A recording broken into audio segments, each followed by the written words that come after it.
आज आपल्या विहारामध्ये धम्म Sunday school निरंतर सुरू असलेल्या धम्मसंस्कार क्लासमध्ये आयुष्यमान गवई साहेब आणि आयुष्यमान गवईताई यांचंसुद्धा आगमन झाले. ते दर रविवारी नित्यनियमाने धम्मसंस्कारासाठी स्कूलसाठी हजर होतात आणि धम्मज्ञान तत्त्वज्ञान ग्रहण करतात आणि या अनुषंगाने अनुक्रमण करण्याचा प्रयत्न करतात. आज त्यांना धम्म संडे स्कूलचा क्लास फार आवडला आणि त्यांचं मनोगत व्यक्त करण्याचा इच्छा झाली. साहेब, काय सांगू शकाल धम्म संडे स्कूल संदर्भात? खूप चांगला उपक्रम सुरू केलेला आहे या मैत्रीय बुद्ध विहाराने आणि खूप मुलांवर खूप मोठ्या संस्कार होत आहेत आणि धम्माचं ज्ञान मिळते. ही खूप चांगली गोष्ट आहे. सर, आपला व्यवसाय काय?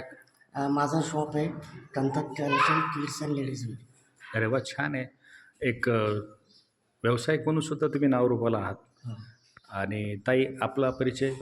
मी रुपाली स्वप्नील गवई. मी पण Kanthak collection kids and ladies wear यांच्यासोबत अरे वा, हे करते. दोघी पती पत्नी दोघं व्यावसायिकमध्ये आहेत.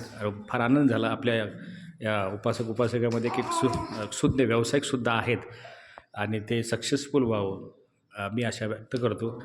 ताई, धम्म संडे स्कूल संदर्भात आपण काय सांगाल? काय इच्छा व्यक्त खूप करताय? छान उपक्रम चालू केलेला आहे मैत्री बुद्ध विहारांनी. इथे छोट्या छोट्या मुलावर चांगले संस्कार होतात. कसं आहे, आता धम्म संस्कृती कितीही काही म्हटलं तरी थोडी लोप पावण्यात सुरुवात होत आहे. तर आपण छोट्या मुलांमध्ये एवढ्या लहान वयात जर असे संस्कार करत असून आपल्या वयाचे ते जेव्हा होतील तेव्हा त्यांच्यावर खूप संस्कार होतील आणि त्यांना खूप चांगली एक उपेद आणि प्रेरणा मिळेल, जी आपल्याला खूप लेट मिळालेली आहे. अरे वा, छान छान. चालू. पण भविष्यात आपण काय उपाययोजना सुचवाल? उपाययोजना म्हणाल तर हा कार्यक्रम जर कंटिन्यू चालू केला आणि यामध्ये खूप साऱ्या संख्येने जर विद्यार्थी यायला लागले आणि आपणही त्याच्यामध्ये काही काही सुधारणा केली, जशी काही पुस्तकं वगैरे ठेवायला सुरुवात केली इथे येऊन, तर आपल्याला आणखी एक मदत मिळू शकते त्याची. ताई साहेबला सूचनेबद्दल आम्ही आदर व्यक्त करतो आणि या सूचनेचं आम्ही पालन करू.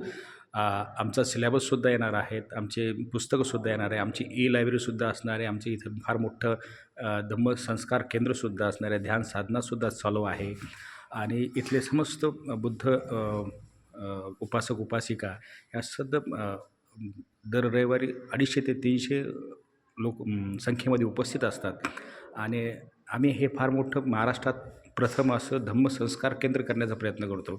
ज्या काळी सम्राट अशोकाने तथागत बुद्धांच्या काळामध्ये तक्षशिला, नालंदा हे विहार अख्ख्या जगाला ज्ञान देत होते किंवा जे इथले विद्यार्थी अख्ख्या जगामध्ये जाऊन आपले धम्मसंस्कार पूर्ण करून धम्म प्रचार करत होते, त्या प्रकारचं आम्हाला असं स्वप्न आम्ही बघितलेलं आहे.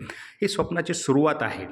होऊ शकते, कदाचित हे पूर्ण होईलच. आपल्यासारख्या आशीर्वाद, आपल्यासारखे साथ व आपल्यासारख्या दानशूरांचा सहभाग जर लाभेल तर अवश्यच आपण हे बाबासाहेबांचा भीमरथ 101% पुढे नेण्याचा प्रयत्न करूया. साधू साधू साधू.